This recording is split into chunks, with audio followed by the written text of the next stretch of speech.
तो good morning student. आज हम लोग बात करने वाले हैं क्लास 12 के ऑब्जेक्टिव के बारे में। जो हम लोग ऑब्जेक्टिव आज बोर्ड पे लिखे हैं, ये ऑब्जेक्टिव बहुत ही ज़्यादा इंपॉर्टेंट है। ये ऑब्जेक्टिव इंपॉर्टेंट है बोर्ड 2023 के लिए।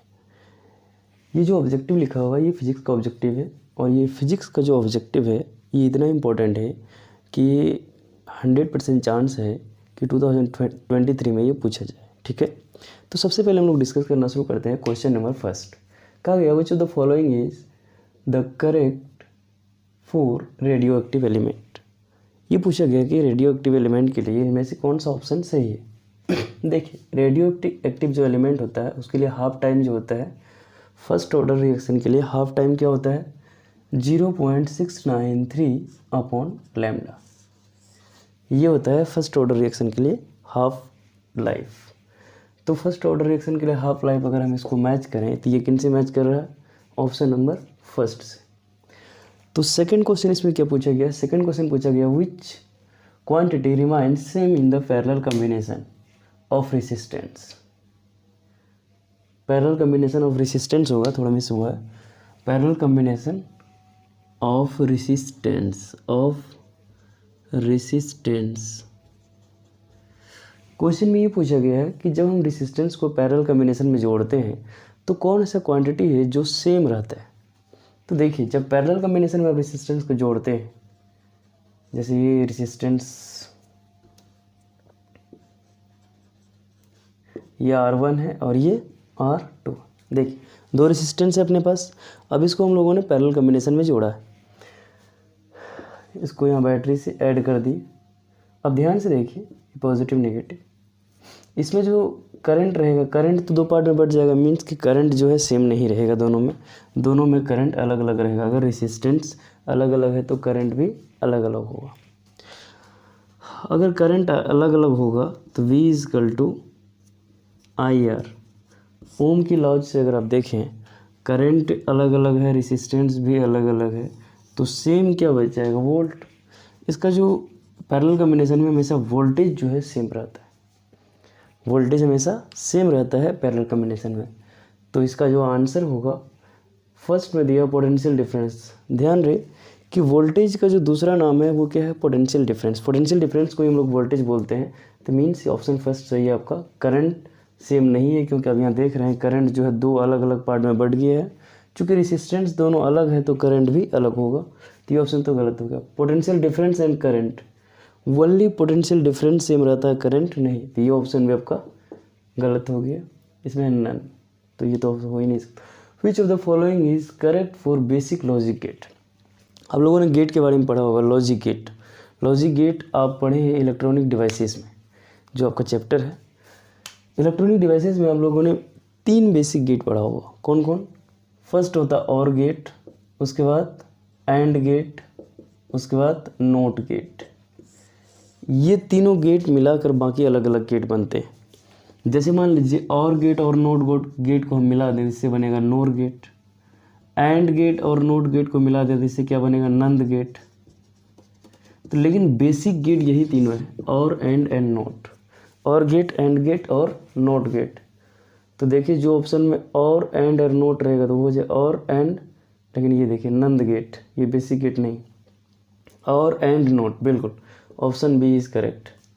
अगर ऑप्शन सी को देखें, AND gate, NOR gate, NOT gate.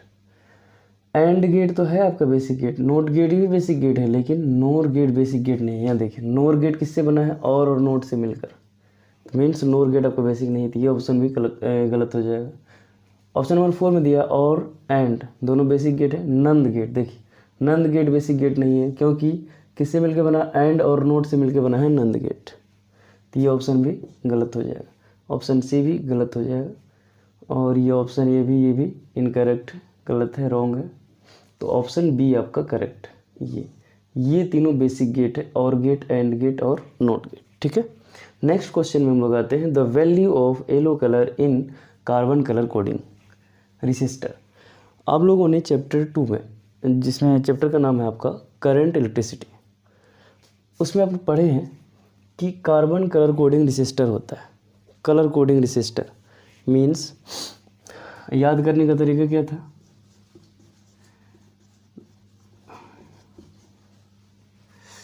पहले क्या होता है ब्लैक ब्राउन, उसके बाद रेड ऑरेंज येलो। वैल्यू कैसे लिखते हैं 0 1 2 3 4। देखिए तो कार्बन कलर कोडिंग रेजिस्टेंस का वैल्यू कितना है येलो कलर के लिए 4। तो देखिए इसमें 1 ऑप्शन नहीं हो सकता, 2 नहीं हो सकता, 3 नहीं हो सकता, क्या होगा 4। क्योंकि ये आप लोगों ने सीरीज याद किया होगा। सीरीज याद करने का जो ट्रिक है वो क्या है, BB Roy Great Britain of very good wife. ये सब कलर इसी के अनुसार वैल्यू चलता है 5 6 7 8 9 तक ये वैल्यू जाता है, ठीक है। तो लेकिन हमें येलो कलर के लिए पूछा, तो येलो कलर के लिए जो वैल्यू होता है वो होता है 4। तो येलो कलर की वैल्यू क्या हो जाएगा 4। Next question, the relative permittivity of any medium is. Relative permittivity क्या होता है, रिलेटिव परमिटिविटी क्या होता है मीडियम के लिए होता है। ये परमिटिविटी हम लोग यूज करते हैं इलेक्ट्रोस्टैटिक फोर्स ऑफ अट्रैक्शन या रिपल्सन या इलेक्ट्रिक फील्ड में। अब जो है कोई भी मीडियम के लिए, एनी मीडियम के लिए, तो रिलेटिव परमिटिविटी को हम लोग कैसे डिफाइन करते हैं, relative permittivity means ER equal to permittivity of medium to the permittivity in vacuum. ये होता है रिलेटिव परमिटिविटी। और ये क्वेश्चन भी इनका बहुत इंपॉर्टेंट है, कभी कभी बोर्ड में ऐसा पूछा जाता है कि डिफाइन रिलेटिव परमिटिविटी या व्हाट इज रिलेटिव परमिटिविटी, ऐसे आपको डिफाइन करने कह देगा। तो ये रेशियो होता है, it is the ratio of permittivity of medium to the permittivity in vacuum. किसी भी मीडियम का परमिटिविटी को वैक्यूम की परमिटिविटी से अगर डिवाइड कर देंगे तो आपको मिल जाएगा क्या, रिलेटिव परमिटिविटी। और इसको बोलते हैं एप्सिलॉन नॉट। एप्सिलॉन नॉट का वैल्यू जो है फिक्स्ड होता है, क्योंकि ये जो परमिटिविटी है ये वैक्यूम के लिए है। इसका वैल्यू कैलकुलेट किया हुआ है, इसका वैल्यू 8.85 × 10⁻⁻12, ठीक है। तो आपको समझ में आ गया होगा कि रिलेटिव परमिटिविटी के लिए जो जनरल वैल्यू है फॉर्मूला उसका क्या है, E/ε0। ये ER का फॉर्मूला होता है, ER equal to, ER means relative permittivity, E means permittivity in any medium और upon E/ε means permittivity in vacuum. तो ये होता है फॉर्मूला। तो फॉर्मूला रियल में आपसे ये क्वेश्चन बहुत ईजी क्वेश्चन है, बहुत ईजी क्वेश्चन पूछा गया था। ये रिलेटिव परमिटिविटी के लिए पूछा गया था, ये फॉर्मूला E/ε0। हमेशा ध्यान रखिएगा, इसमें से ये ऑप्शन नहीं हो सकता, ये ऑप्शन भी नहीं हो सकता और ये भी नहीं हो सकता। The unit of electromotive force is. अभी हम लोग कन्फ्यूज रहते हैं, यहाँ कहा गया है कि इलेक्ट्रोमोटिव फोर्स। अच्छा, अक्सर हम लोग ये सोचते हैं कि किसी भी क्वांटिटी में अगर फोर्स वर्ड आ जाए तो उसका यूनिट जो है न्यूटन होना चाहिए। तो इसके लिए जो क्वेश्चन वाला है वो सबसे पहला यूनिट न्यूटन ही रखा है, जो कि गलत है। इलेक्ट्रोमोटिव फोर्स, ध्यान से देखिए, इलेक्ट्रोमोटिव मीन्स इसमें एक प्रकार से इलेक्ट्रिक चार्ज के लिए कोई फोर्स, मीन्स ऐसा फोर्स जो इलेक्ट्रिक चार्ज को धक्का दे, इलेक्ट्रिक चार्ज को दौड़ा दे। तो ये कौन सा फोर्स होता है, इसको बोलते हैं पोटेंशियल डिफरेंस। क्या बोलते हैं, पोटेंशियल डिफरेंस के कारण ही तो इलेक्ट्रिक चार्ज जो इलेक्ट्रॉन होता है वो दौड़ने लगता है, और इलेक्ट्रॉन के दौड़ने से ही क्या बनता है, करंट बनता है। मीन्स रियल में आपको पूछा है पोटेंशियल डिफरेंस का unit, potential difference means volt के बारे में पूछा है। तो ये न्यूटन नहीं हो सकता, ये फोर्स नहीं है, ये वो वाला फोर्स नहीं है जो आप सोच रहे हैं, ये मैकेनिकल फोर्स नहीं है। तो ये नहीं हो सकता, जूल भी नहीं हो सकता, न्यूटन पर एम्पियर नहीं हो सकता, न्यूटन तो हो ही नहीं सकता। सीधी सी बात है, वोल्ट है। वोल्ट मीन्स पोटेंशियल का डिफरेंस। और आपको पता है जब भी पोटेंशियल का डिफरेंस होता है उसी में क्या होता है, इलेक्ट्रॉन दौड़ता है। कोई भी बैटरी में क्या होता है, अगर जब आप न्यू बैटरी खरीदते हैं तो बैटरी में क्या होता है, एक पॉजिटिव एक नेगेटिव, 2 टर्मिनल होता है। तो दोनों टर्मिनल में डिफरेंस होता है पोटेंशियल का, एक में पोटेंशियल ज़्यादा होता है, एक में कम होता है। आपको पता है कि जब भी कभी मान लीजिए कि कोई हाई लेवल में वाटर रखा हुआ है, मतलब ऐसा मानिए कि कुछ हाइट पे कोई वाटर रखा हुआ, अगर वाटर को छोड़ दें वहाँ से हाइट से, तो वाटर हमेशा कहाँ जाएगा, नीचे। मीन्स हाइट में डिफरेंस रहेगा तब तो पानी, वाटर का फ्लो होगा, पानी का फ्लो होगा। उसी तरह पोटेंशियल में जब डिफरेंस होता है तब उसी तरह इलेक्ट्रॉन का फ्लो होता है। और पोटेंशियल जो डिफरेंस होता है वही पोटेंशियल डिफरेंस को क्या बोलते हैं हम लोग, वोल्ट। और वही वोल्ट का दूसरा नाम इलेक्ट्रोमोटिव फोर्स। मीन्स वो इलेक्ट्रोमोटिव फोर्स क्या करता है, दोनों के बीच डिफरेंस क्रिएट करके और इलेक्ट्रॉन को मूवमेंट करवाता है, मतलब इलेक्ट्रॉन को मोशन देता है, ठीक है।